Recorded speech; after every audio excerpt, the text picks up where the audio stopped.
So I did my hair and, didn't want to miss an opportunity to put it to good use.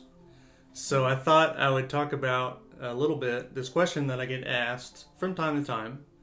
Usually I get asked this question on a video of an arrangement that I've made. So somebody will comment and they will say something like, will this work on acoustic? Or will it work on steel string? To which I write them back, because I always write people back, much to their surprise sometimes. And I say, yeah, it'll work. Because I just kind of guess that where they're coming from, that's kind of all the information that they need. If they want to play it and I have the music or whatever, yeah, go for it. It'll work. I don't think you'll be missing anything, right? So the short, simple answer is probably yes. But I think there's a deeper answer that kind of leads to a bigger category. And, if you want to have a long-term relationship with the guitar where you're going to discover new areas, you're going to grow and evolve, get interested in new things, okay? Sometimes a new area is kind of scary. So our natural reaction is to be like, I don't really want to do anything with that. I don't want to think about that, okay? I want to just do what I know.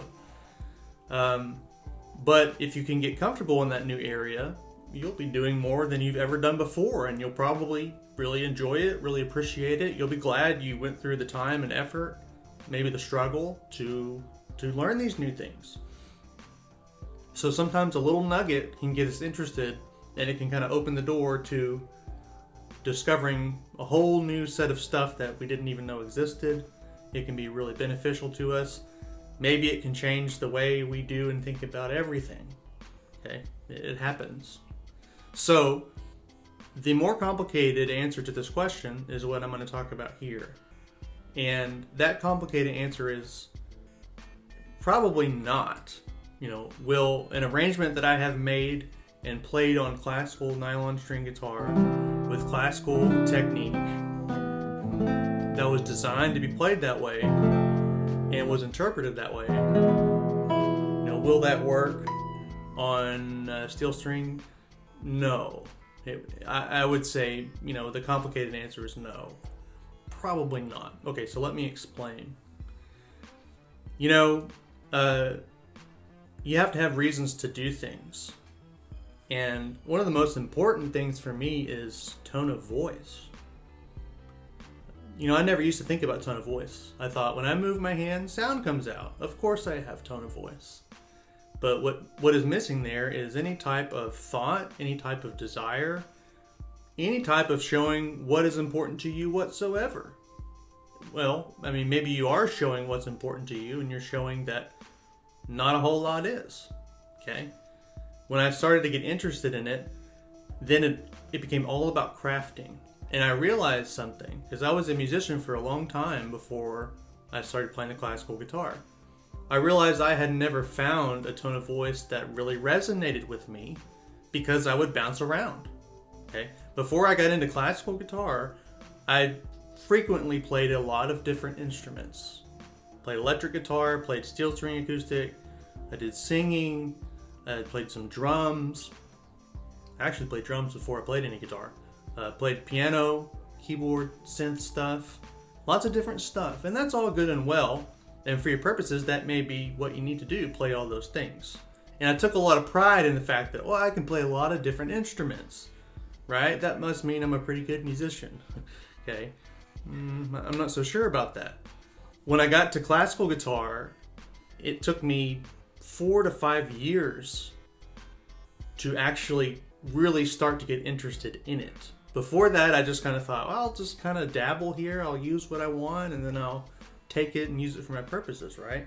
And I know a decent amount of people that have done that. They get their music degrees, they kind of take what they want, and in a way they've peaked with the classical guitar approach. They're going to use it for their purposes, and that's kind of all, okay? Nothing inherently wrong with that. But for some reason, a certain amount of factors, people that I was around, a lot of different stuff, I started to get really interested in classical guitar, really interested in sound production. Then for me, it all became about tone of voice. And that became the umbrella under which I put all my work. I realized I was doing work without a tone of voice in mind. I was working towards different tones of voices that I actually never would use. And then I didn't know enough about what my tone of voice was going to be. So, you might think, well, if I'm doing left-hand work and I'm working on slurs, that's not tone of voice. And my answer would be, well, it's not unless you want it to be. Unless you need it to be, right? A slur that doesn't have the tone of voice that I'm looking for is not, I don't want it to be part of my technique. And if it is, it's more or less a mistake, something that I want to get out, right? So, all that to say, it's very, very important to me. I realize this is not important to a lot of musicians, maybe most of them. I think most people's approach to tone of voice is, I do something and sound comes out. That's what it is. That used to be mine, right? But for me, it's all about crafting, okay? And if I'm going to make an arrangement of a piece of music, that means someone else wrote it, it already exists, I've heard it, and I probably love the music, that's why I'm going to arrange it in the first place. I have to do it justice. I can't just do it to say that I did it. I can't just do it even because I want to. I have to have a reason to play it on this instrument. It has to bring things to the music that would not be there otherwise. And it has to be able to work together well with the great aspects of the music that are already there. Otherwise, I won't do it. That's why, and I've talked about this in other videos, but that's why when people ask me, will you arrange this or that? Probably not. It's very complicated for me because all those things are important to me. And if I don't feel totally convicted about them, I would rather listen to it in its original form, or I would rather listen to someone else who can do all that better. Better in terms of bringing all those things to light in a more beneficial way for the music. So, that's why I don't make an arrangement on steel string acoustic. Because I don't identify with the tone of voice. I can't get the best out of myself, what I know, what I feel like I can do, what I'm thinking about, and the music that I'm playing on a steel string acoustic. Doesn't mean that other people can't. One of my favorite guitar players on the planet is Tommy Emmanuel. As far as I know these days, he only plays steel string acoustic. And you talk about singing through your guitar, yeah, that guy, no one sings through their instrument more than that guy. Absolutely incredible. So I'm not saying it can't be done. I'm saying for me, no, it wouldn't work. I can't just do something to do it. I have to have all of these things in place so that it turns out the best that it can turn out. So, my answer to that question, well, an arrangement that I make and play on classical guitar, will it work on steel string acoustic? My answer is no. There would be so much that would be missing, so much of me that would be missing, that I wouldn't even do it. And I know it's fun for some people to have fun with novelty type things.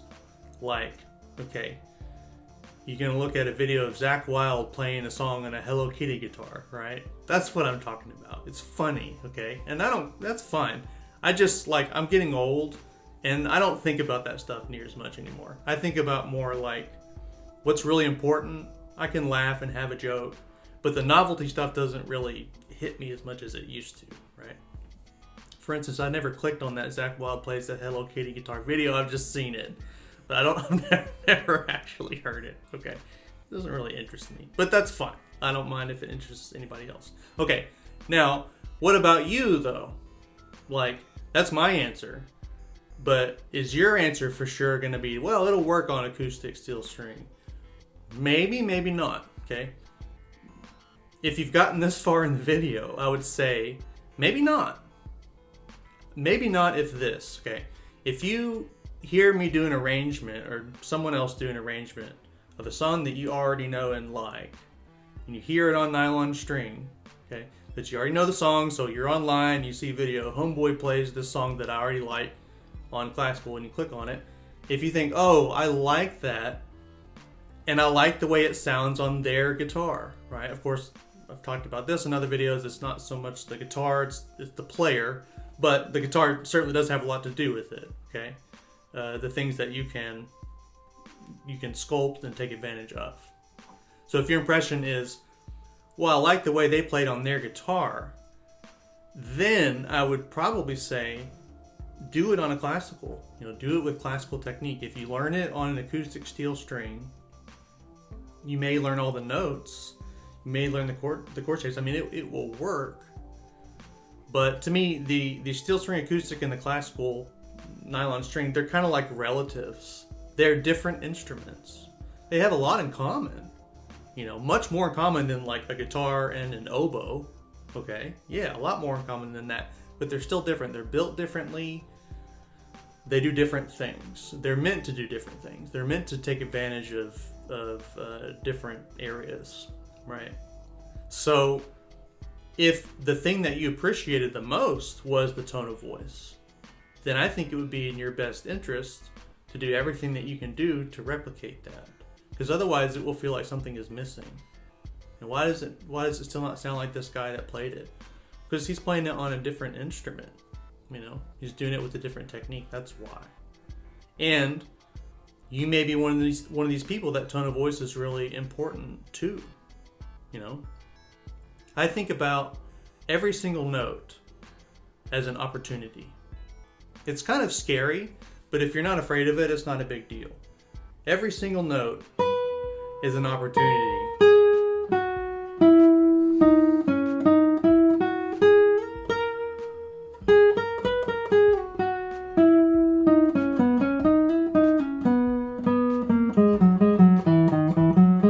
to make your best sound.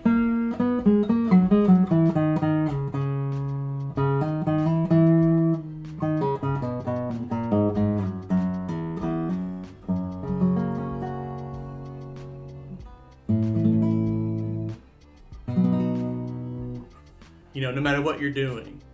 So if every note is an opportunity, I want to always put myself in the position, and I would recommend to anybody, I guess, to do whatever you can do to always put yourself in the position to make the best sound that you can. Get the most out of your instrument, the most out of your music.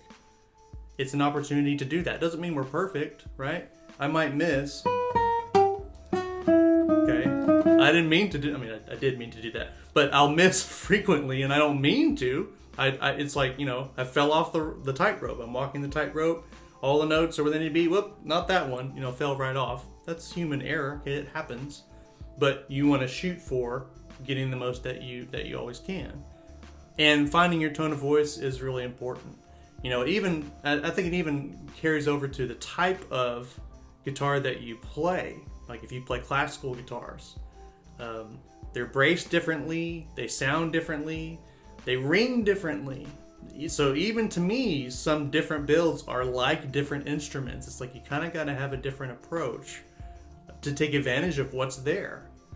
You can't play them exactly the same, or you're kind of missing things. And then you'll find your preferences. Well, I like these builds because I identify with them more. It's kind of the way that I move, the sounds that I want to get out, the way that it speaks to me. We work well together. That kind of stuff, right?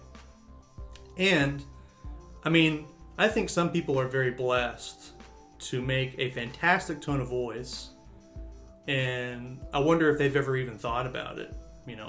They may just be very in touch with the way that their body moves. Their anatomy is such where they've just kind of always made a great sound. Other people are like me, where you kind of toil with it for years and years, sculpting your sound. And to me, it's just like a constant evolution.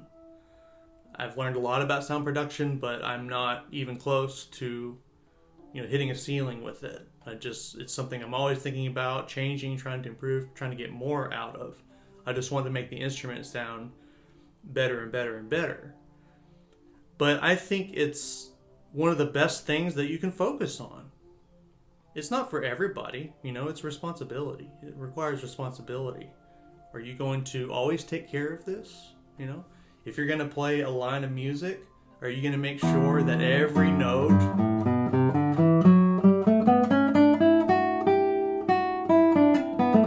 has the best tone of voice that it can possibly have?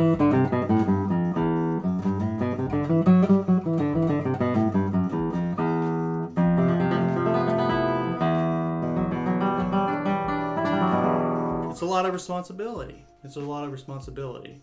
But to me, it's one of the most virtuous things that you can do. And this could be an opportunity to at least think about that. Nobody has to do anything on the guitar or on an instrument. So if you think about tone of voice and you think, oh, I don't care about that, then go on, to something that you do care about. But this could be an opportunity to say, he's playing it on that instrument, I'm playing it on this instrument. They don't sound the same, and what about that? Which one do I prefer? Is it important? Maybe I find the instrument I play is the tone of voice, for me. That's important for you to know.